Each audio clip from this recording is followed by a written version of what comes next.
عن بريدة رضي الله عنه قال أنه رسول الله صلى الله عليه وسلم يقول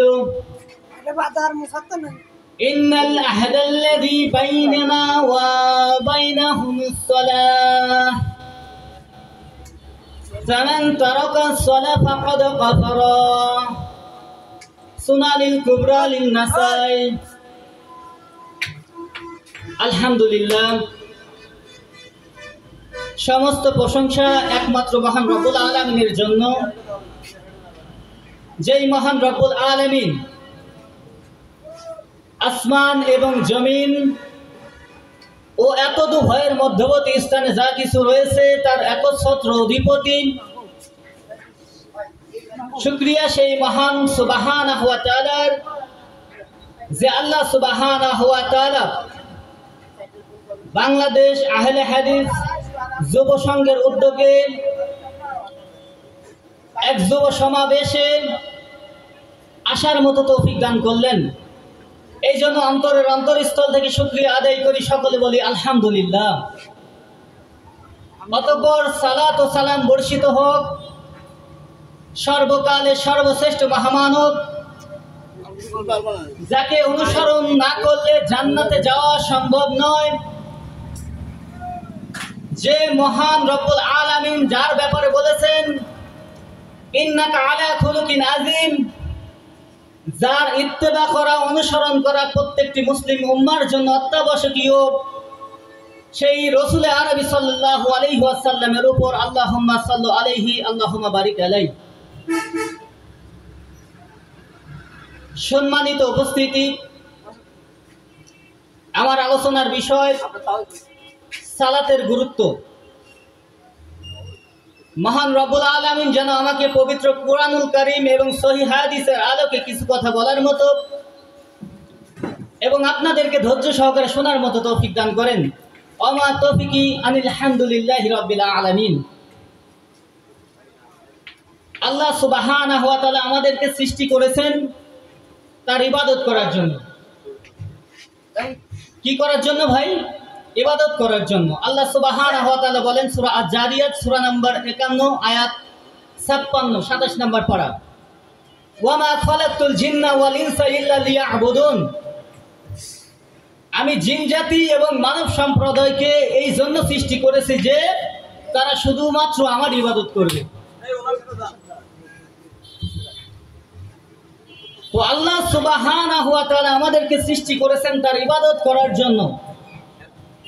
আর আল্লাহর ইবাদত, যে ইবাদতগুলো আমাদের উপর ফরজ রয়েছে, এই ইবাদতগুলোর মধ্যে সবথেকে গুরুত্বপূর্ণ ইবাদত হলো সালাত তথা নামাজ। সালাত এতটাই গুরুত্বপূর্ণ, আল্লাহ সুবহানাহু ওয়া তাআলা প্রত্যেকটা ইবাদতকে দুনিয়ার জমিনে ফরজ করেছেন। একমাত্র সালাত আল্লাহ সুবহানাহু ওয়া তাআলা তার বন্ধুকে ডেকে নিয়েছেন, নিজের কাছে ডেকে নিয়ে সালাত উপহার দিয়েছেন। সূরা বানী ইসরাঈল সূরা নম্বর 17 পারা 15 আয়াত 1, সহিহ বুখারী বুক অফ কিতাবুস সালাত 349 নম্বর হাদিস 8 নম্বর অধ্যায়, ইসলামিক ফাউন্ডেশন 342 নম্বর হাদিস, সহিহ মুসলিম 300 নম্বর হাদিস। তো সালাত এতটাই গুরুত্বপূর্ণ যে প্রত্যেকটা ইবাদত আল্লাহ সুবহানাহু ওয়া তাআলা দুনিয়ার জমিনে ফরজ করেছেন। এক্সেপশনাল অফ সালাত, শুধুমাত্র সালাতের ব্যাপারে আল্লাহ সুবহানাহু ওয়া তাআলা তার বন্ধুকে ডেকে নিয়েছেন। সালাত এতটাই গুরুত্বপূর্ণ। আল্লাহ রাসূল সাল্লাল্লাহু আলাইহি ওয়াসাল্লাম বলেন সহিহ বুখারী প্রথম খণ্ডের 2 নম্বর অধ্যায় কিতাবুল ঈমান হাদিস নাম্বার 8, বুনিয়া ইসলামু আলা খামসিন। ইসলামের ভিত্তি, ইসলামের স্তম্ভ হলো 5টি। 1 নম্বর স্তম্ভ সাক্ষ্য প্রদান করা, শাহাদাতি লা ইলাহা ইল্লাল্লাহ, আল্লাহ ছাড়া কোনো সত্যকার হক কোনো মাবুদ ইলাহ নাই, ওয়া আন্না মুহাম্মাদান রাসূলুল্লাহ সাল্লাল্লাহু আলাইহি ওয়াসাল্লাম, এবং মুহাম্মদ সাল্লাল্লাহু আলাইহি ওয়াসাল্লাম আল্লাহর রাসূল।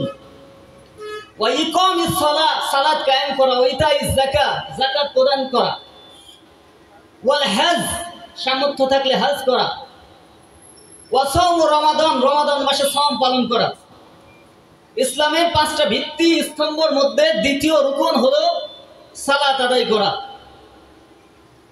তো সালাত কতটা গুরুত্বপূর্ণ, সালাতের অর্থ হিসেবে মিসবাউল লুগাত 168 পৃষ্ঠার মধ্যে বলা হয়েছে সালাতের অর্থ হলো দোয়া। সালাতের 3টি অর্থ করা হয়েছে, তার আরেকটা অর্থ হলো ক্ষমা, আরেকটা অর্থ হলো আল্লাহর পক্ষ থেকে নিয়ামত। তো সালাত আমার আপনার জন্য কিভাবে ক্ষমা, সহিহ বুখারী book of buy and sell হাদিস নাম্বার 2217 2217। যখন ইব্রাহিম আলাইহিস সালামের স্ত্রী সারাকে মিশরের জালিম বাদশা তার চরিতার্থ, তার কুমনোভাব চরিতার্থ করতে যাচ্ছিলেন, এমত অবস্থায় সারা আলাইহিস সালাম সালাত আদায় করেছেন। আর আল্লাহ সুবহানাহু ওয়া তাআলার পক্ষ থেকে সারা আলাইহিস সালামকে হেফাজত করেছেন আল্লাহ সুবহানাহু ওয়া তাআলা। আরেকটা হাদিস সহিহ বুখারী 60 নম্বর অধ্যায় বাবু কিতাব আম্বিয়া আলাইহিস সালাম হাদিস নাম্বার 3436 নম্বর হাদিস। ইবনু জুরাইজ নামে এক ব্যক্তিকে আল্লাহ সুবহানাহু ওয়া তাআলা বেশ্যা নারীর ফিতনায় ফেলেছিলেন, আর এই ফিতনা থেকে উনি মুক্তি পেয়েছিলেন শুধুমাত্র সালাত আদায় করার মাধ্যমে। সালাত কতটা গুরুত্বপূর্ণ, আপনি যেখানে যে অবস্থাতেই থাকেন না কেন আপনাকে 5 ওয়াক্ত সালাত আদায় করতেই হবে। যদি 5 ওয়াক্ত সালাত আদায় না করেন তাহলে আপনি আর মুসলিম থাকবেন না। আল্লাহ রাসূল সাল্লাল্লাহু আলাইহি ওয়াসাল্লাম বলেন, সুনানুন নাসাই বাবু কিতাবুস সালাত 463 64 64 নম্বর হাদিস। বুরাইদা রাদিয়াল্লাহু আনহু বলেন, ইন্নাল আহাদিসিস বাইনা ওয়া বাইনাহুমিস সালাত। একজন কাফের এবং মুসলিমের মধ্যে পার্থক্য কি? সালাত। মান তারাকা সালাত ফাকাদ কাফারা। বিভিন্ন শব্দ হাদিসে আসছে, বাইনাল আবদি ওয়া বাইনাল কুফরি তারকুস সালাত। ওমর ইবনুল খাত্তাব বলেন, লা হাজ্জা বিল সালাত লিমান তারকুস সালাত। কোন ব্যক্তি যদি সজ্ঞানে সালাত পরিত্যাগ করে সে কাফের হয়ে যাবে, তার ইসলামে কোনো ভাগ নাই, কোনো হিস্সা নাই, সে দাবি করতে পারবে না আমি মুসলিম।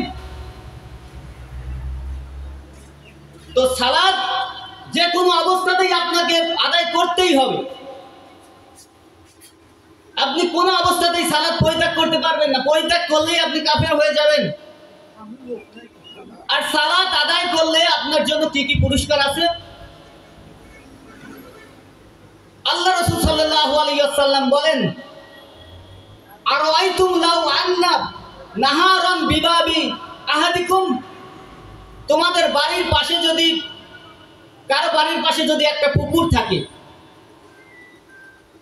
ইয়াতাসিলু ফীহি কুল্লা ইয়াউমিন খামসান, সে যদি 5 বার প্রত্যেক দিন তাতে গোসল করে, মা তাকুলু যালিকা ইউক্তি মিন দারানিহি, তার শরীরে কি কোনো ময়লা থাকতে পারে? ক্বালু হ্যালো লা ইউক্তি দারানিহি শাইয়া। সানুল ভাই, সাহাবীরা বললেন, না ইয়া রাসূলুল্লাহ সাল্লাল্লাহু আলাইহি ওয়াসাল্লাম, তার শরীরে কোনো ময়লা থাকতে পারে না। আল্লাহ রাসূল সাল্লাল্লাহু আলাইহি ওয়াসাল্লাম বললেন, ক্বালা ফাযালিকা মিসলু সালাতিল খামসিন ইয়ামহুল্লাহু বিহাল খাতায়া। তদ্রূপ কোন ব্যক্তি যদি 5 ওয়াক্ত প্রত্যহ সালাত আদায় করে তার শরীরে কোনো ময়লা থাকতে পারে না। হাদিসটি পেয়ে যাবেন সহিহ বুখারী সালাতের অর্থসমূহ হাদিস নাম্বার 528 263 পৃষ্ঠা, তাওহীদ প্রকাশনী, সহিহ বুখারী দারুল সালামের নুসখা সৌদি আরবিয়া 200 পৃষ্ঠা 330 নম্বর হাদিস 7 নম্বর চ্যাপ্টার। এছাড়াও সুনানুন নাসাইতে হাদিসটি পেয়ে যাবেন 462 নম্বর হাদিস। আসসালামু আলাইকুম। তো সালাতের উদাহরণ হলো সেইটা যে প্রত্যহ আপনি 5 বার গোসল করলে যেমন শরীরে ময়লা থাকবে না, তদ্রূপ সালাত যদি প্রত্যহ 5 ওয়াক্ত করেন, এই সালাতের মাধ্যমে আল্লাহ সুবহানাহু ওয়া তাআলা আপনার গুনাহসমূহকে মিটিয়ে দিবেন, দূর করে দিবেন। সুবহানাল্লাহুল আযীম। সালাতের 5 ওয়াক্ত সালাতকারীর জন্য জান্নাতুল ওয়াদা করেছেন আল্লাহ সুবহানাহু ওয়া তাআলা। সুনানুন নাসাইতে 461 নম্বর হাদিস। আল্লাহ রাসূল সাল্লাল্লাহু আলাইহি ওয়াসাল্লাম বলেন, সামুরা ইবনে জুনদুব রাদিয়াল্লাহু আনহু হাদিসের রাবী, আল্লাহ রাসূল সাল্লাল্লাহু আলাইহি ওয়াসাল্লাম বলেন, আদম সন্তানের জন্য আল্লাহ সুবহানাহু ওয়া তাআলা 5 ওয়াক্ত সালাতকে অত্যাবশ্যকীয় করেছেন, ফরজ করেছেন। আর যে ব্যক্তি এই 5 ওয়াক্ত সালাতের যত্ন করবে, আল্লাহ সুবহানাহু ওয়া তাআলা তাকে জান্নাত প্রদান করবেন, এটা আল্লাহর ওয়াদা। আর যে ব্যক্তি সালাতের ব্যাপারে গাফিলতি করবে, তার জন্য আল্লাহর কোনো ওয়াদা নেই। সম্মানিত উপস্থিতি, সালাত আমার আপনার জন্য রহমত আল্লাহ সুবহানাহু ওয়া তাআলার পক্ষ থেকে। যখন বান্দা সালাতে দাঁড়ায়, তখন সে তার রবের সাথে কথা বলে, চুপে চুপে কথা বলে। আল্লাহ রাসূল সাল্লাল্লাহু আলাইহি ওয়াসাল্লাম বলেন, ইন্নাল মুমিনা ইযা কানা ফিস সালাতি ফাইন্নাহু ইউনাজি রাব্বাহু। যখন বান্দা সালাতে দাঁড়ায়, তখন সে তার রবের সাথে মুনাজাত করে, অর্থাৎ চুপে চুপে কথা বলে সালাতের মধ্যে। সহিহ বুখারী 405 নম্বর হাদিস, 416, 417 নম্বর হাদিস। সালাত আমাকে আপনাকে প্রশান্তি দেয়। যখন আপনি সালাত পড়ে বের হয়ে যাবেন দুনিয়ার উদ্দেশ্যে, তখন আপনার অনেকটা প্রশান্তি চলে আসবে, দুনিয়াবি টেনশন থাকবে না। আল্লাহ সুবহানাহু ওয়া তাআলা আপনাকে ওই দুনিয়াবি প্রশান্তি দেবেন, কাজে মন বসবে। আর যখন সালাত পড়বেন না, দেখবেন অনেক অশান্তি, অনেক ধরনের টেনশন আপনাকে ঘিরে ধরেছে। যখন কিয়ামতের ময়দানে একজনকে জাহান্নামে নিক্ষেপ করা হবে, তখন ফেরেশতারা বলবে, মা সালাকাকুম ফিস সাকর, তোমাদেরকে কিসের জাহান্নামে প্রেরণ করেছে? ক্বালু লাম নাকু মিনাল মুসাল্লিন, তারা তখন বলবে, আমরা সালাত আদায়কারীদের অন্তর্ভুক্ত ছিলাম না। সূরা আল মুদ্দাসির ৭৪ নম্বর সূরা ২৯ নম্বর পারার ৪২-৪৩ নম্বর আয়াত। সূরা মুলকের মধ্যে ৮ নম্বর আয়াতে আল্লাহ সুবহানাহু ওয়া তাআলা বলেন, ৬৭ নম্বর সূরা ২৯ নম্বর সূরার প্রথম পারা, ২৯ নম্বর পারার প্রথম যে সূরাটা, ওখানে বলা হয়েছে একদল লোক যখন জাহান্নামে যাবে, তখন আযাবের ফেরেশতারা বলবে, আলাম ইয়াতিকুম নাযির, তোমাদের কাছে কি কোনো সতর্ককারী আসে নাই? ক্বালু বালা কদ জাআনা নাযিরুন, হ্যাঁ হ্যাঁ অবশ্যই আমাদের কাছে সতর্ককারী এসেছিল। ফাকাযাবনা ওয়া মা কুননা মানাজ্জালাল্লাহু মিন শাই, অথচ আমরা তাদেরকে মিথ্যা প্রতিপন্ন করেছিলাম, আমরা উপহাস করেছিলাম, আমরা ঠাট্টা করেছিলাম, তাদেরকে মেনে নেয় নাই। যেমনটা নূহ আলাইহিস সালাম সূরা নূহ ৭১ নম্বর সূরার মধ্যে বলেন, ক্বালা রাব্বি ইন্নী দাওয়াতু কওমি লাইলা ওয়া নাহারা, হে আমার প্রতিপালক, আমি রাত দিন তাদেরকে ডেকেছি, রাত দিন তাদেরকে দাওয়াত দিয়েছি, কিন্তু শুনছি কোথায়? আজ আমরা সালাতের গুরুত্ব আমাদের কাছে এতটাই কম, আমরা সালাত আদায় করতে চাচ্ছি না। যাও বা সালাত তথা নামাজ আমরা পড়ি, তাও সেটা অবহেলা করি। সালাতকে তার রক্ত থেকে সরিয়ে দিয়েছি, হত্যা করেছি। অথচ আল্লাহ সুবহানাহু ওয়া তাআলা বললেন সূরা আল মাউনের মধ্যে ১০৭ নম্বর সূরা ৩০ নম্বর পারার ৪, ৫, ৬ নম্বর আয়াতে, ফাওয়াইলুল লিল মুসাল্লিন, দুর্ভোগ ওই সমস্ত সালাত আদায়কারী যারা নিজেদের সালাতের ব্যাপারে উদাসীন, যারা লোক দেখানোর জন্য তা করে। তো আমরা সালাত যদিও আদায় করি, তাও আমরা কি করি ভাই? লোক দেখানোর জন্য অথবা গাফিলতি করি। আপনার এখানে সালাতের রক্তকে কিভাবে হত্যা করেছি? আল্লাহ সুবহানাহু ওয়া তাআলা বলেন সূরা আন-নিসা 103 নম্বর আয়াতের শেষ অংশ, ৪ নম্বর পারা, একটা ২ নম্বর বিনা আমারে বুঝছেন, ইন্নাস সালাতা কানাত আলাল মুমিনিনা কিতাবাম মাওকুতা, নিশ্চয় নির্দিষ্ট সময়ে সালাত আদায় করা প্রত্যেকটা মুমিনের জন্য দায়িত্ব। অথচ আজ আমরা সালাতকে হত্যা করে দিয়েছি। সালাতের রক্ত আজকে আসরের সালাতের রক্ত হয়েছে ৩টা ১৯ মিনিটে, সালাত আদায় করলাম দিকে। চলে গেলে আমার একটু কেন ভাই 5:30টায় কেন? আপনি চলে গেলে আমার ঝামেলা হবে। আল্লাহ তো বলেছেন মুমিনের দায়িত্ব হলো ওয়াক্ত হয়ে যাওয়ার সাথে সাথে সালাত আদায় করা। কেন আপনি দেরি করলেন? আবু যর গিফারি রাদিয়াল্লাহু আনহু বলেন, আল্লাহ রাসূল সাল্লাল্লাহু আলাইহি ওয়াসাল্লাম বলেছেন, হে আবু যর গিফারি, আমার পর ইমামেরা, শাসকেরা, নেতৃস্থানীয় ব্যক্তিবর্গ সালাতের ওয়াক্তকে হত্যা করে ফেলবে, ধ্বংস করে ফেলবে, তারা সালাতের ওয়াক্তকে পিছিয়ে দেবে, তখন তুমি কি করবে? আবু যর গিফারি রাদিয়াল্লাহু আনহু বললেন, ইয়া রাসূলুল্লাহ সাল্লাল্লাহু আলাইহি ওয়াসাল্লাম, আপনার কি নির্দেশ, আপনি কি বলেন? আবু যর গিফারি রাদিয়াল্লাহু আনহুকে বললেন আল্লাহ রাসূল সাল্লাল্লাহু আলাইহি ওয়াসাল্লাম, তুমি ওয়াক্ত হয়ে গেলে সালাত আদায় করো, তারপর তাদেরকে যখন সালাত আদায় করতে দেখো তখন তাদের সাথে সালাত আদায় করে দিবে, এটা তোমার জন্য নফল হয়ে যাবে। হাদিসটি পেয়ে যাবেন সুনান আবু দাউদ 431 নম্বর হাদিস, মিসকাতুল মাশাবি 600 নম্বর হাদিস, সুনান তিরমিজি 176 নম্বর হাদিস, সুনান ইবনু মাজাহ 1256, আদ-দারিমি 1258 নম্বর হাদিস। তো সালাতের ওয়াক্তকে আমরা কিভাবে হত্যা করছি? অথচ আল্লাহ সুবহানাহু ওয়া তাআলা পবিত্র কোরআনুল কারীমের মধ্যে বললেন, সূরা আল মুমিনুন 18 নম্বর পারার 1 থেকে 8 পর্যন্ত আল্লাহ বলেন, কদ আফলাহাল মুমিনুন, মুমিনরা সফলকাম হয়ে গেছে। কে বলেছেন? আল্লাহ। মুমিনরা সফল হয়ে গেছে। আল্লাযীনা হুম ফি সলাতিহিম খাশিউন, যারা নিজেদের সালাতে বিনয়ী বিনম্র থাকে। ওয়াল্লাযীনা আনিল লাগবি মুরিদুন, যারা অসার কথাবার্তা থেকে বিরত থাকে। ওয়াল্লাযীনা লিয-যাকাতি ফাঈলুন, যারা যাকাত প্রদানে সক্ষম থাকে, সক্রিয় থাকে। ওয়াল্লাযীনা হুম লিফুরুজিহিম হাফিজুন, যারা নিজেদের যৌনাঙ্গকে হেফাজত করে, লজ্জাস্থানকে হেফাজত করে। তাহলে আল্লাহ সুবহানাহু ওয়া তাআলা মুমিনদের গুণাবলী বলতে গিয়ে প্রথমে যে কথাটা বললেন সেটা হলো যারা নিজেদের নামাজে বিনয়ী হয়, নামাজে যত্নশীল হয়। আজ আমরা নামাজের ব্যাপারে উদাসীন, নামাজের ব্যাপারে গাফেল। যা বা সালাত আদায় করি তাও আল্লাহ সুবহানাহু ওয়া তাআলার পছন্দ মতো তথা রাসূল সাল্লাল্লাহু আলাইহি ওয়াসাল্লামের পদ্ধতি অনুযায়ী করি না।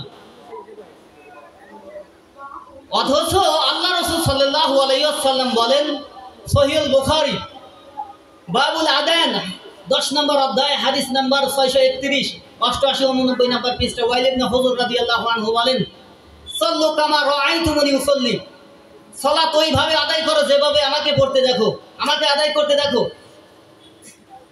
আজ আমরা সালাত আদায় করি, বাট রাসূল সাল্লাল্লাহু আলাইহি ওয়াসাল্লামের পদ্ধতি অনুযায়ী হয় না। নিজেদের মন গড়া, নিজেদের হুজুরের বানানো পদ্ধতি, নিজের পীরের বানানো পদ্ধতি, নিজের পছন্দ মতো ব্যক্তির বানানো পদ্ধতিতে সালাত আদায় করি। এই সালাত কিয়ামতের দিন কোনো কাজে আসবে না প্রিয় ভাই। ইব্রাহিম আলাইহিস সালামের উপর যখন 80 বছর ঊর্ধ্ব বয়স, তখন তার উপর খতনা করার নির্দেশ আসে আল্লাহ সুবহানাহু ওয়া তাআলার পক্ষ থেকে। তো ইব্রাহিম আলাইহিস সালাম তৎক্ষণাৎ একটা ভোঁতা অস্ত্র পেয়েছিলেন, ওইটা দিয়ে খতনা করেছেন। আল্লাহ সুবহানাহু ওয়া তাআলা বললেন, হে আমার বন্ধু, যদি একটু সবর করতে আমি তোমাকে ধারালো অস্ত্রের সন্ধান দিতাম। হাদিসটি পেয়ে যাবেন আদাবুল মুফরাদ 1258 নম্বর হাদিস। কিন্তু ইব্রাহিম আলাইহিস সালাম একটা চমৎকার জবাব দিয়েছিলেন, হে আমার প্রতিপালক, আমি ইব্রাহিমের এত সাহস নেই যে আমার আল্লাহর পক্ষ থেকে আমার জন্য নির্দেশ এসেছে খতনা করার, আর আমি ইব্রাহিম দেরি করি। আমাদের অনেক সাহস, নবীদের যে সাহসটা হয় না, আমাদের অনেক সাহস। সালাতের ওয়াক্তকে আমরা পিছিয়ে দিয়েছি, হত্যা করে ফেলেছি, দায় সারাভাবে সালাত আদায় করছি। কিয়ামতের ময়দানে আপনার সালাতকে ধূলিসাৎ করে দেবেন। কিয়ামতের ময়দানে আপনার সালাত আপনার কোনো উপকার করতে পারবে না। মুসনাদ আহমদ 17140 নম্বর হাদিস, আল্লাহ রাসূল সাল্লাল্লাহু আলাইহি ওয়াসাল্লাম বলেন, ওই ব্যক্তির সালাত, ওই ব্যক্তির সিয়াম, ওই ব্যক্তির যাকাত, ওই ব্যক্তির হজ আল্লাহ সুবহানাহু ওয়া তাআলা কিয়ামতের দিন ছুঁড়ে ফেলে দিবেন, কারণ সে লোক দেখার জন্য করেছিল, লোক দেখানোর জন্য করেছিল। তো আমাদের সালাত, সিয়াম, হজ, যাকাত, আমাদের কুরবানি যেন লোক দেখানোর জন্য না হয়।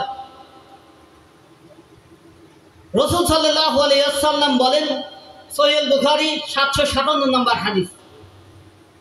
যখন আল্লাহ রসুল ইজা দাখালাল মসজিদে, যখন মসজিদে প্রবেশ করলেন, এক ব্যক্তি আল্লাহ রসুলের সামনে সালাত আদায় করলো। আল্লাহ রসুল সাল্লাল্লাহু আলাইহি ওয়াসাল্লাম বললেন,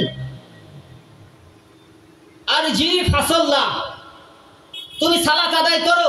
ফাইন্নাকা লাম তুসাল্লি, তুমি সালাত আদায় করো নাই। আল্লাহ রসুল সাল্লাল্লাহু আলাইহি ওয়াসাল্লাম কিন্তু বলেন নাই যে তুমি সালাত আদায় করছো কিন্তু সালাত হয় নাই। আল্লাহ রসুল বললেন তুমি সালাত আদায়ই করো নাই, তুমি সালাত আদায় করো। ব্যক্তিটি পরপর 3 বার সালাত আদায় করলেন। আল্লাহ রাসূল সাল্লাল্লাহু আলাইহি ওয়াসাল্লাম বললেন তোমার সালাত হয় নাই। লোকটি বলল, ওয়াল্লাহি আল্লাহর কসম, আমি এর থেকে ভালো সালাত আদায় করতে পারি না। আল্লাহ রাসূল সাল্লাল্লাহু আলাইহি ওয়াসাল্লাম তাকে দেখাই দিলেন এইভাবে সালাত আদায় করতে হয়। সহিহ বুখারী 793-91 নম্বর হাদিসে হুযায়ফা রাদিয়াল্লাহু আনহু বলেন, এক ব্যক্তি আমার সামনে সালাত আদায় করলো। আমি জিজ্ঞাসা করলাম, আপনি কত বছর এরকম সালাত আদায় করেন? লোকটি বলল 40 বছর। হুযায়ফা রাদিয়াল্লাহু আনহু বললেন, এইভাবে আপনি সালাত আদায় করতে থাকলে আপনার ভালো মৃত্যু হবে না। এইভাবে যদি আপনি মারা যান তাহলে আপনার মৃত্যু রাসূলের ফিতরাত অনুযায়ী হলো না, ভালো মৃত্যু আপনার হলো না, আপনার সালাত হলো না। আপনি এইভাবে সালাত আদায় করেন। কিন্তু আমরা সালাতকে যত্ন করছি না, সালাতের গুরুত্ব আমাদের কাছে নাই। সালাত পরিত্যাগকারী যে কাফের হয়ে যায় এটা আমরা বিশ্বাস করতে যাচ্ছি না, এটা আমাদের অন্তরে লালন করছি না। আল্লাহ রাসূল সাল্লাল্লাহু আলাইহি ওয়াসাল্লামকে কেমন অনুসরণ করতে হবে? আল্লাহ সুবহানাহু ওয়া তাআলা বলেন, ইয়া আইয়ুহাল্লাযীনা আমানু আতিউল্লাহ ওয়া আতিউর রাসূল ওয়া লা তুবদিলু আমালাকুম। হে ঈমানদারগণ, বিশ্বাসীগণ, আল্লাহকে মেনে নাও, আল্লাহ রাসূলকে মেনে নাও। ওয়া লা তুবদিলু আমালাকুম, অন্যথায় তোমার আমলগুলো বাতিল হয়ে যাবে। আল্লাহ রাসূলের ইত্তেবা করতে হবে, আল্লাহ রাসূলের ইত্তেবা করতে হবে। এই ব্যাপারে পবিত্র কোরআন কারীম আমাদেরকে কি বলে? সূরা আল ইমরান 3 নম্বর সূরা, পারা নম্বর 3, আয়াত নম্বর 31। সূরা আল ইমরান পারা নম্বর 4, আয়াত 132। সূরা নাস 4 নম্বর সূরা, 4 নম্বর পারা, আয়াত 13। সূরা নাস 4 নম্বর সূরা, 5 নম্বর পারা, আয়াত 59, আয়াত 65, আয়াত 69, আয়াত 80, আয়াত 150। সূরাতুল মাইদা 5 নম্বর সূরা, 7 নম্বর পারা, আয়াত নম্বর 92। সূরা মুহাম্মদ সূরা নম্বর 47, আয়াত 33। সূরা নূর 24 নম্বর সূরা, 18 নম্বর পারা, আয়াত নম্বর 54। সূরা হাশর 59 নম্বর সূরা, 27 নম্বর পারা, আয়াত নম্বর 7 এর মাঝের অংশ। প্রত্যেকটা জায়গায় আল্লাহ মেসেজ দিলেন যে আল্লাহকে মেনে নাও, আল্লাহ রাসূলকে মেনে নাও। ওয়ালা তুবতিলু আমালাকুম, অন্যথায় তোমার আমলগুলো বাতিল করে দেব। অথচ আমরা আল্লাহকে মানছি তো না, আল্লাহ রাসূলকে আমরা মানছি না। নিজেদের মন করা মতো ইবাদত করছি, নিজেদের বানানো পদ্ধতিতে আমরা ইবাদত করছি। আল্লাহ সুবহানাহু ওয়া তাআলা আমাদেরকে 5 ওয়াক্ত সালাতের ব্যাপারে যত্নশীল হওয়ার মতো তৌফিক দান করুন। সালাতের বিনয়ী ব্যক্তিরা সফল হয়ে যায়, যেমনটা আল্লাহ সুবহানাহু ওয়া তাআলা সূরা মুমিনের মধ্যে বলেছেন যে সালাতে যারা বিনয়ী তারা সফল হয়ে গেছে। এজন্য সম্মানিত উপস্থিতি, আমাদেরকে 5 ওয়াক্ত সালাত আদায় করতে হবে। রাসূল সাল্লাল্লাহু আলাইহি ওয়াসাল্লামের পদ্ধতিতে সালাত আদায় করতে হবে। আর রাসূল সাল্লাল্লাহু আলাইহি ওয়াসাল্লামকে অনুকরণ করলেই আপনার নাজাতের উপায়। রাসূল সাল্লাল্লাহু আলাইহি ওয়াসাল্লামকে যদি আমি অনুসরণ না করি তাহলে আমলটা যত সুন্দরই হোক না কেন সেটা বাতিল হয়ে যাবে। আল্লাহ সুবহানাহু ওয়া তাআলা বলেন সূরা আল কাহফ সূরা নম্বর 18, পারা 16, আয়াত নম্বর 103। কুল হাল নুনাব্বিউকুম বিল আখসারিনা আমালা। হে নবী, আমি কি আপনাকে তাদের কথা বলে দিব না? আল্লাযীনা দাল্লা সাইয়ুহুম ফিল হায়াতিদ দুনিয়া, যারা দুনিয়ার জীবনে মারা যায় নাই এখনো, যাদের আমলকে আমি আল্লাহ বাতিল করে দিয়েছি। ওয়া হুম ইউসাবুনা আন্নাহুম ইউসিনুনা সুন্নাহ, অথচ তারা নিজেরা মনে করতেছে এটা ভালোই তো। আমাদের সমাজে যেমন, আমাদের সমাজে আমরা একটা আমল করি, আমল করার পর আমরা তো মনে করি এটা ভালো। কিন্তু সম্মানিত উপস্থিতি, দেখেন আল্লাহ রাসূলের সামনে এক ব্যক্তি কত সুন্দর করে সালাত আদায় করল। কিন্তু তার সালাত আল্লাহ রাসূল বললেন যে তোমার সালাত হচ্ছে না, তোমার সালাত আদায় হয়নি। তো আমরা কি আল্লাহ রাসূলের সামনে যে ব্যক্তি সালাত আদায় করবে ওনার থেকে ভালো করে সালাত আদায় করি? আমার মনে হয় না। এক ব্যক্তি যখন আল্লাহ রাসূলের সামনে সালাত আদায় করবে তার সালাতটা কেমন হচ্ছে? আল্লাহ সুবহানাহু ওয়া তাআলা পবিত্র কিয়ামতের ময়দানে সর্বপ্রথম সালাতের হিসাব নেবেন। সুনান নাসাইতে কিতাবুস সালাত 465 66 67 নম্বর হাদিস। আল্লাহ রাসূল সাল্লাল্লাহু আলাইহি ওয়াসাল্লাম বলেন আল্লাহ সুবহানাহু ওয়া তাআলা ইয়াউমুল কিয়ামতের দিবসে সর্বপ্রথম সালাতের হিসাব নেবেন। বান্দার সালাত যখন ঠিক হয়ে যাবে, যখন সালাতের ব্যাপারে সার্টিফাই হয়ে যাবে, যখন ব্যক্তিটি সালাতের মানদণ্ড উত্তীর্ণ হয়ে যাবে, তখন তার বাদবাকি আর কোনো কিছু আল্লাহ সুবহানাহু ওয়া তাআলা দেখবেন না। আর যদি সালাতে আপনি ধরা খেয়ে যান তাহলে আপনার আর যত আমল থাকুক না কেন, সেটা হতে পারে কুরবানি, সেটা হতে পারে হজ, সেটা হতে পারে যাকাত, সেটা হতে পারে অন্যান্য নফল ইবাদত, সাদকা ইত্যাদি ইত্যাদি, তো এগুলো আল্লাহ সুবহানাহু ওয়া তাআলা দেখবেন না। উদাহরণস্বরূপ বলা যেতে পারে কোন ব্যক্তি জিনা করেছে, শিরক করেছে, সালাত আদায় করেনি, এরপরে ব্যভিচার করেছে, মানুষ হত্যা করেছে, এরকম বিভিন্ন ধরনের 7টা অপরাধ করেছে, চুরি করেছে। যখন তার বিচার হবে তখন প্রথম বিচারেই লোকটাকে ফাঁসি দেওয়া হয়ে গেল, ফাঁসি দেওয়া হলো যে প্রথম বিচারেই সাজা, সর্বোচ্চ শাস্তি কি? মৃত্যুদণ্ড, শাস্তি মৃত্যুদণ্ড। তো মৃত্যুদণ্ড প্রাপ্ত ব্যক্তি প্রথম অপরাধের সাজাটাই হলো সবচেয়ে বড় শাস্তি। এর পরের অপরাধগুলো কি দেখবে জজ সাহেব?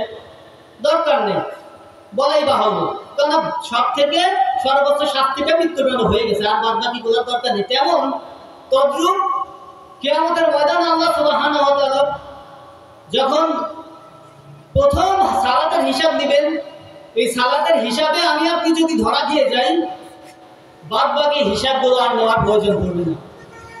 সম্মানিত উপস্থিতি, সালাত কতটা গুরুত্বপূর্ণ! আল্লাহ সুবহানাহু ওয়া তাআলা তার বান্দাকে যাতে সালাত ছেড়ে না দেয়, বান্দা যদি সালাত ছেড়ে দেয় তাহলে সে তো কাফের হয়ে যাবে। আল্লাহ সুবহানাহু ওয়া তাআলা এই জন্য তার বান্দাকে অনেক সহজ করে দিলেন যে বান্দা তুমি ঘুমিয়ে আসো, তুমি ভুলে গেছো, তখন যখন তুমি ঘুম থেকে উঠবা বা স্মরণ হবে তখন সালাত আদায় করে নিবা। তুমি মাঠের মধ্যে আছো, অনেক বিলের মধ্যে আছো, তুমি দিক চিনতে পারছো না, তো তুমি কি করো? যে কোনো একটা দিককে নির্দিষ্ট করে তুমি সালাত আদায় করো। সালাত আল্লাহ সুবহানাহু ওয়া তাআলা সহজ করে দিয়েছেন। আপনি সফর অবস্থায় আছেন, আপনার জন্য সালাতকে সহজ করে দিলেন। সহিহ বুখারী মুসাফিরের সালাত ও তার কসর অধ্যায় হাদিস নাম্বার 1078। আল্লাহ রাসূল সাল্লাল্লাহু আলাইহি ওয়াসাল্লাম বলেন যে সফররত অবস্থায় সালাতকে সংক্ষিপ্ত করা হয়েছে দুই রাকাত, আর মুকিম অবস্থায় পূর্ণ সালাত আদায় করতে হবে। যেটা 4 সেটা 4, যেটা 3 রাকাতের মাগরিবের যেমন 3 রাকাত পরিপূর্ণ মুকিম অবস্থায়। তো সফররত অবস্থায় আমাদের জন্য একটা সুযোগ আল্লাহ করে দিয়েছেন, 2 রাকাত পড়তে হবে। সালাত এতটাই গুরুত্বপূর্ণ, আপনি গভীর সমুদ্রের মধ্যে আছেন জাহাজে, এমন অবস্থায় প্রচন্ড ঝড়, সমুদ্রে ভয়াবহ ঢেউ আপনার জাহাজকে খণ্ড বিখণ্ড করে দিয়েছে, আপনি হাবুডুবু খাচ্ছেন, অথই সাগরে হাবুডুবু খাচ্ছেন, কিন্তু হঠাৎ এক খণ্ড তক্তা পেয়েছেন, সালাতে রক্ত হয়ে গিয়েছে, এক খণ্ড তক্তা আপনি হাত দিয়ে আঁকড়ে ধরবেন না এবং অন্য হাত দিয়ে ইশারায় সালাত আদায় করবেন। সালাত কোনো অবস্থাতেই পরিত্যাগ করা যাবে না। কারণ আল্লাহ রাসূল বলেন মান তারাকা সালাত ফাকাদ কাফারা, যে ব্যক্তি সজ্ঞানে স্বেচ্ছায় সালাত ত্যাগ করলো, নামাজ পরিত্যাগ করলো, সে কাফের হয়ে গেল, সে আর মুসলিম থাকলো না।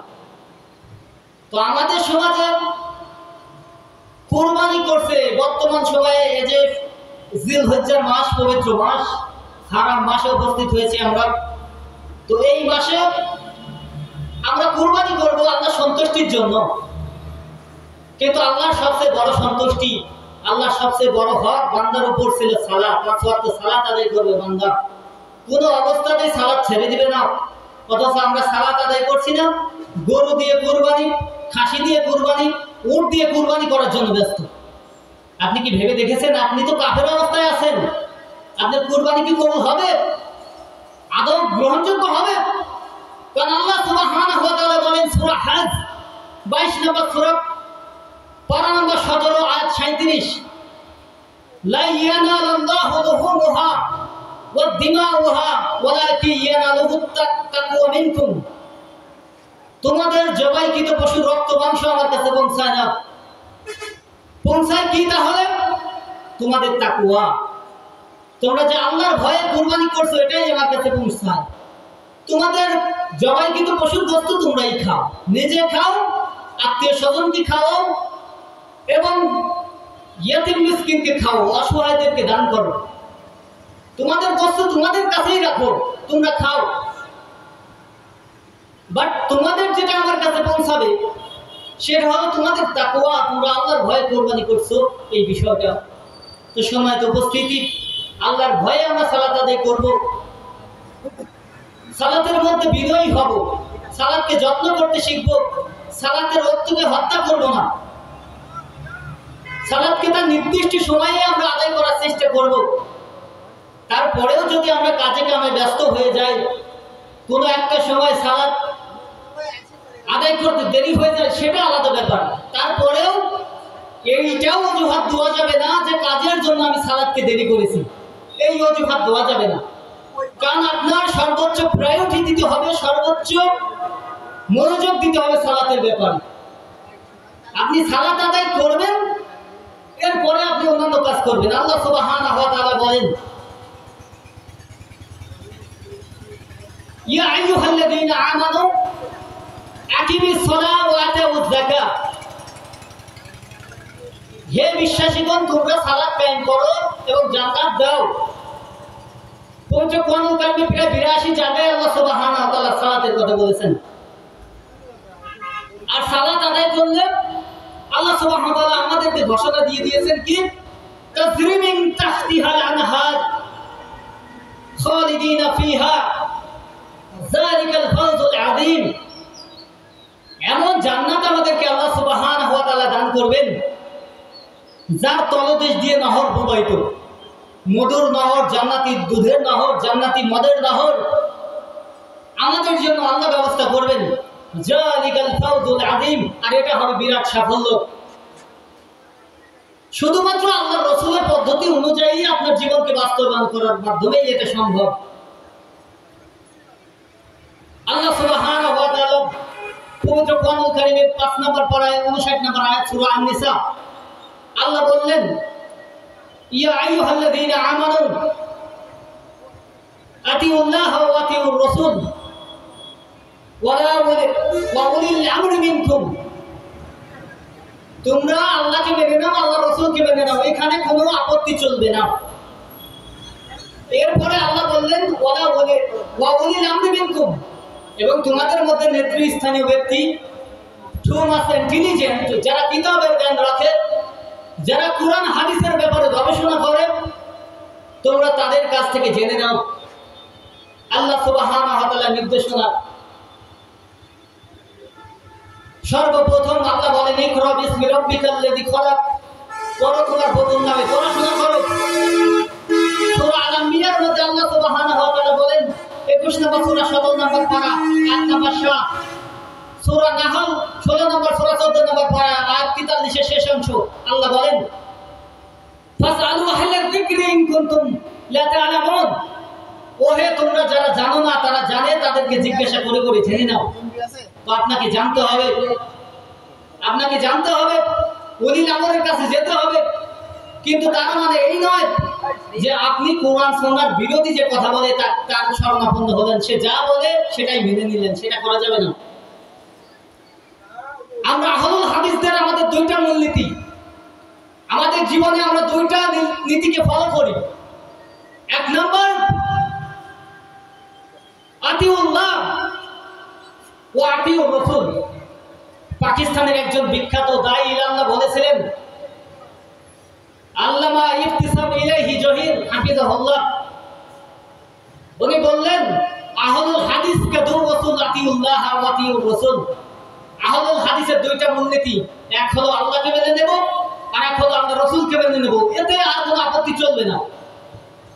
আমাদের জীবনে আমরা ইবাদার ক্ষেত্রে, দুনিয়াবি মুআমালাতের ক্ষেত্রে আল্লাহর কোরআনকে অনুসরণ করব, আল্লাহর রাসূলের সহিহ হাদিসকে অনুসরণ করব। এর বাইরে কে কি বললো ওটা দেখার সময় নেই। আমার বাবা কি বলেছে, আমার দাদা কি বলেছে, আমার পীর কি বলেছে, এইটা কোনো দলিল নয়। আল্লাহ সুবহানাহু ওয়া তাআলা সূরা বাকারা 2 নম্বর পারা আয়াত নম্বর 170, সূরা আল মাইদা 5 নম্বর সূরা 7 নম্বর পারা 104, সূরা লুকমান 31 নম্বর সূরা 21 নম্বর পারা 21 নম্বর আয়াতে আল্লাহ সুবহানাহু ওয়া তাআলা ক্লিয়ার করে দিয়েছেন, ওয়া ইযা কিলা লাহুম ইত্তাবিউ মা আনজালাল্লাহ, তাদেরকে যখন বলা হয় ওই জিনিসের অনুসরণ করো যা আল্লাহ নাযিল করেছে, ক্বালু, তারা বলে বান্নাত্তাবিউ মা আলফাইনা আলাইহি আবানা, না না না, বরং ওই জিনিস অনুসরণ করব যা বাপ দাদা করে গেছে। আছে কিনা আমাদের সমাজে এটা চলতেছে কিনা?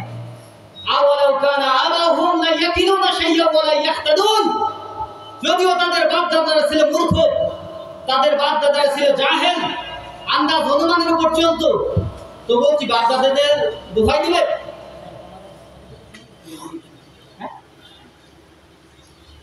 তো আছে কিনা আমাদের সমাজে যে বাপ দাদা থেকে করে আসতেছি, আর হঠাৎ করে কি মুফতি চলে আসছে, হুজুর চলে আসছে, জীবনে কোনদিন এটা করেই নাই, এখন হঠাৎ করে চলে আসছে, বাপ দাদা যেটা করছে ওইটাই করব।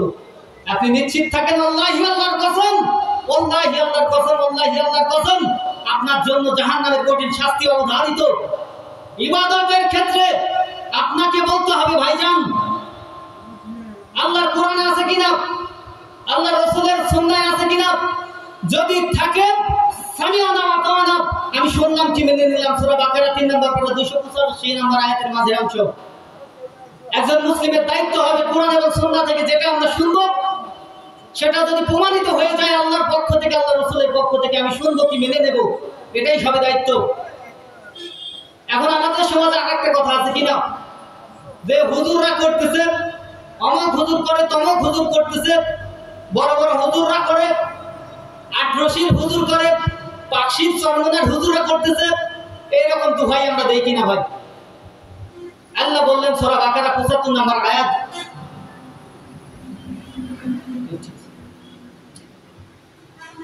সুনান আবি দাউদ 20335 নম্বর হাদিস, মিসকাতুল মাসাবি 5382 নম্বর হাদিস, সহিহ মুসলিম 6 নম্বর হাদিস, সহিহ বুখারী কিতাবুল ইলম 3 নম্বর অধ্যায় 100 নম্বর হাদিস। আল্লাহ সাল্লাল্লাহু আলাইহি ওয়াসাল্লাম বলেন, কিয়ামতের পূর্বে, ইয়াউমা তাকুমুস সাআত, কিয়ামতের পূর্বে দাজ্জালুন কাজ্জাবুন, এমন সব কতগুলো দাজ্জাল বের হবে যারা হাদিসের নামে এমন এমন কথা বলবে যা তোমরাও শোনো নাই, আবাউহুম, তোমাদের বাপ দাদা কোনদিন শোনে নাই। কোরআন হাদিসের দলিল নাই, আন্দাজে শুধু সাপের গল্প, ব্যাঙের গল্প, বাবার গল্প, আমার বাবা বাঘ মারছে বদনা দিয়ে, এই গল্প চলবে না। আপনাকে কোরআন হাদিস, আপনাকে দুঃখ দেওয়ার জন্য বলছি না, আপনাকে হাট করার উদ্দেশ্য আমার নাই প্রিয় দিনী ভাই। শুধু আপনার এটা দায়িত্ব যে আপনি জিম্মাদার। আল্লাহ রাসূল সাল্লাল্লাহু আলাইহি ওয়াসাল্লাম বলেন সহিহ বুখারী 3 নম্বর খণ্ড 60 নম্বর অধ্যায়, বাবু কিতাবু আম্বিয়া আলাইহি ওয়াসাল্লাম, হাদিস নম্বর 3461 শেষ অংশ। আল্লাহ রাসূল সাল্লাল্লাহু আলাইহি ওয়াসাল্লাম বলেন, সাল্লু কামা রাআইতুমুনি উসাল্লি। আল্লাহ রাসূল সাল্লাল্লাহু আলাইহি ওয়াসাল্লাম বলেন,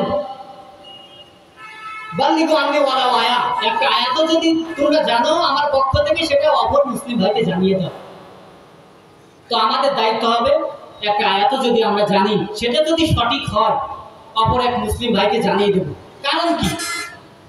কারণ হলো আল্লাহ বলেন সূরা আত-তাহরিম 66 নম্বর সূরা পারা নম্বর 28 6 নম্বর আয়াতে আল্লাহ বলেন, ইয়া আইয়ুহাল্লাযীনা আমানু কু আনফুসাকুম ওয়া আহলিকুম নারা ওয়াকুদুহান নাস ওয়াল হিজারা, হে বিশ্বাসীগণ, ওই আগুন থেকে তোমরা বাঁচো, তোমাদের পরিবার পরিজনদেরকে বাঁচাও। যে আগুনের খাবার হবে মানুষ এবং পাথর।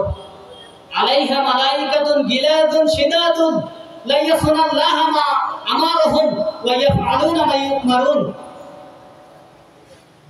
যেখানে এমন সব ফেরেশতারা থাকবে দায়িত্বে, তাদেরকে ঘুষ দেওয়া চলবে না। তো আল্লাহ সুবহানাহু ওয়া তাআলা আমাদেরকে রাসূল সাল্লাল্লাহু আলাইহি ওয়াসাল্লামকে অনুসরণ করার মতো তৌফিক দান করুন। কারণ জাহান্নামের ফেরেশতাদেরকে আপনি ঘুষ দিতে পারবেন না, টেবিলের নিচ দিয়েই হোক আর উপর দিয়েই হোক, দুনিয়াতে ঘুষ চলে। কিন্তু জাহান্নামেদের যে ফেরেশতা রয়েছে দায়িত্বে, তাদেরকে ঘুষ দিতে পারবেন না। আল্লাহ যেটা বলবেন তারা সেটাই করবে, এবং আল্লাহ যেটা নিষেধ করবেন সেই কাজ তারা কখনোই করবে না। এটা হলো ফেরেশতা। তো এই ফেরেশতারাই কিয়ামতের ময়দানে জিজ্ঞাসা করবেন, মা সালাকাকুম ফি সাকার, আজকে তোমাদেরকে কিসে জাহান্নামে আসতে বাধ্য করলো? ক্বালু লাম নাকু মিনাল মুসাল্লিন, তখন তারা বলবে যে আমরা সালাত আদায় করি নাই, সালাত আদায়কারীদের অন্তর্ভুক্ত ছিলাম না, আমরা ইয়াতীমদের খাবার খাওয়াইতাম না, এবং আমরা আরেকটা কাজ করতাম, যারা হক পথে রয়েছে, সত্যের পথে রয়েছে, যারা কোরআন সুন্নাহ অনুযায়ী নিজেদের জীবনকে বাস্তবায়িত করে, আমরা তাদের সমালোচনা করতাম সমালোচনাকারীদের সঙ্গে থেকে। সেটা আমরা তখন বলবো কিয়ামতের ময়দানে। আরেকটা দোহাই আমরা দেই, সেটা হলো বেশিরভাগ মানুষ করে, সবাই করতেছে। আল্লাহ বলেন সূরা আনআম 6 নম্বর সূরা 8 নম্বর পারা আয়াত নম্বর 116, ওয়া ইন তু'তি আকসার, হে নবী আপনি যদি পৃথিবীর অধিকাংশ মানুষের মত অনুযায়ী চলেন, তারা আপনাকে হক পথ থেকে বিচ্যুত করে দেবে, আপনাকে সঠিক পথ থেকে বিচ্যুত করবে। বস্তুত তারা তো আমরা জনগণের উপর চলে, তারা অনুমানের উপর চলে, তারা যেটা বলে সেটা অধিকাংশই ভুল হয়। সম্মানিত উপস্থিতি, সময় সংক্ষেপ, অনেক কথা বলে ফেলেছি। আমার আলোচনার মূল মেসেজ, মূল বক্তব্য যে এটাই, যে আমাদের জীবনকে যদি সুন্দর করে সাজাতে হয়, দুনিয়াবী জীবনে যদি সুখ শান্তিতে থাকতে চাই, আখিরাতের জীবনে যদি সুখ শান্তিতে থাকতে চাই, তাহলে আমাদেরকে 5 ওয়াক্ত সালাতের প্রতি যত্নশীল হতে হবে। হয়তো কষ্ট হবে, তবুও আপনার জন্য মহা পুরস্কার রয়েছে। আল্লাহ রাসূল সাল্লাল্লাহু আলাইহি ওয়াসাল্লাম বলেন, হুদিবাতিল জান্নাতু বিল মাকারি ওয়া হুদিবাতিজ জাহান্নামা ফিন নার। জাহান্নামের চারপাশ দিয়ে আছে সুখ সম্পদ, আনন্দ উল্লাস, যা মন চায় তাই করেন, ডিস্কোতে যেতে মন চায় চলে যান, মদ খেতে মন চায় খেতে পারেন, শুকরের গোশত খেতে মন চায় খেতে পারেন, ব্যভিচার জিনা ব্যভিচার করতে মন চায় করতে পারেন। বিনিময়ে কি হবে? আপনাকে জাহান্নামে যেতে হবে। আর জান্নাতের চারপাশ দিয়ে আছে দুঃখ, কষ্ট, ক্লেশ, পরীক্ষা। আপনি এগুলো থেকে পরীক্ষা দিয়ে উত্তীর্ণ হবেন, তারপর জান্নাতে যেতে পারবেন। হাদিসটি পেয়ে যাবেন রিয়াদুস সালিহিন, ইমাম ইয়াহইয়া নববী রাহিমাহুল্লাহ, যিনি আল মিনহাজ সহিহ বুখারী শরহ লিখেছেন, উনি ওনার রিয়াদুস সালিহিন কিতাবের 108 নম্বর হাদিসে উল্লেখ করেছেন। তো জান্নাতে যেতে গেলে আপনাকে পরীক্ষা দিয়ে যেতে হবে। পরীক্ষা দেবেন না আর জান্নাতে যেতে চান, এটা আপনার জন্য আমরা কাটা ঢেকির মতো অথবা আশার গল্পের মতো হয়ে যাবে, অথবা আপনার জন্য এটা চাওয়া হবে শুধু।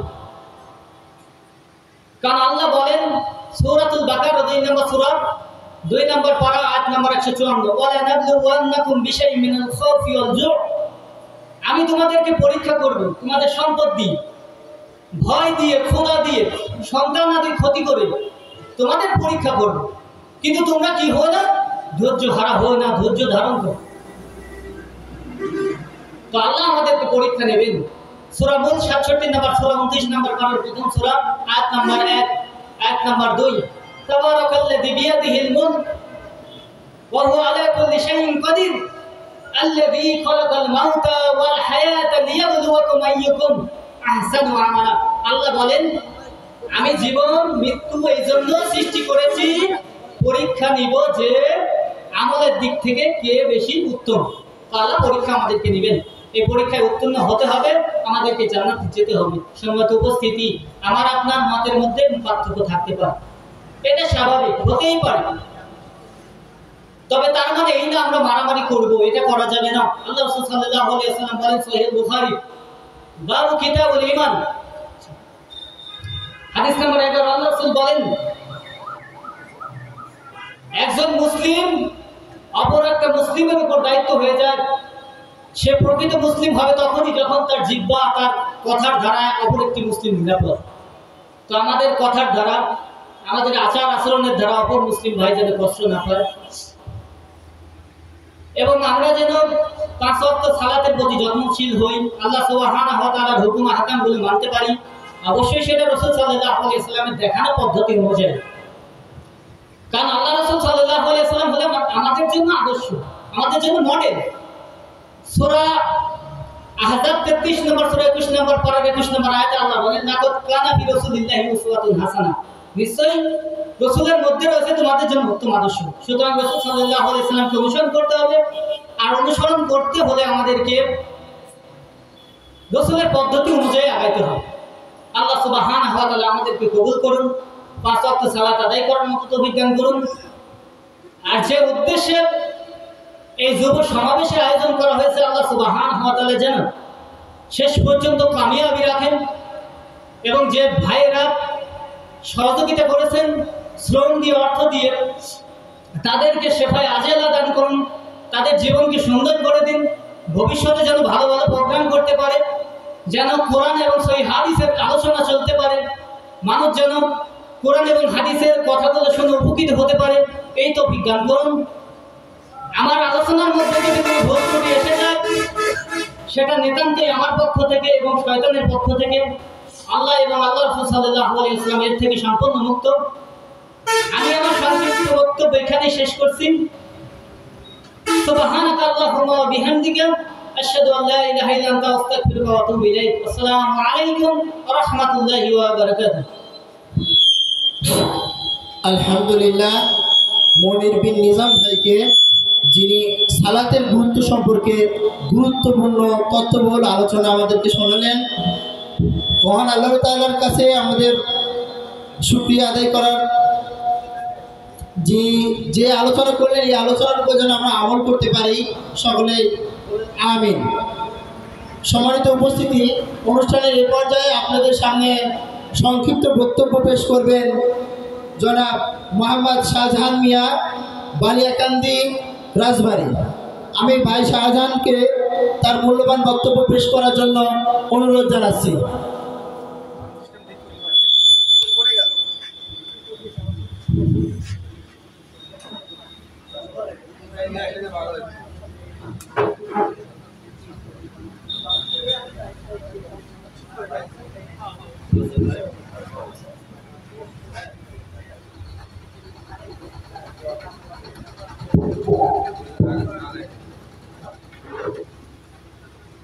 আসসালামু আলাইকুম ওয়া রাহমাতুল্লাহি ওয়া বারাকাতুহু। আলহামদুলিল্লাহি ওয়াহদা, আসসালাতু ওয়াসসালামু আলা মান লা নাবিয়্যা বা'দা। ফাইন্না খায়রাল হাদিসি কিতাবুল্লাহ ওয়া খায়রুল হাদী হাদী মুহাম্মদ সাল্লাল্লাহু আলাইহি ওয়াসাল্লাম। ওয়া শাররাল উমুরি মুহদাসাতুহা وكل محدثة بدعة وكل بدعة ضلالة وكل ضلالة في النار. أما بعد، أعوذ بالله من الشيطان الرجيم. وما آتاكم الرسول فخذوه وما نهاكم عنه فانتهوا. وقال النبي صلى الله عليه وسلم كل أمتي يدخلون الجنة إلا من أبى. قيل ومن أبى؟ قال من أطاعني دخل الجنة ومن عصاني فقد أبى. رواه البخاري। যাবতীয় প্রশংসা সেই মহান আল্লাহ সুবহানাহু ওয়া তাআলার জন্য, যিনি আমাদেরকে সৃষ্টি করেছেন এবং সত্য ন্যায় পথের উপরে আমাদেরকে হিদায়াত দান করেছেন। আমরা সকলে তার শুকর করতে এবং এই দিনই বৈঠকে আমাদেরকে অংশগ্রহণ করবার জন্য তৌফিক দান করেছেন। এই জন্য মহান আল্লাহ দরবারে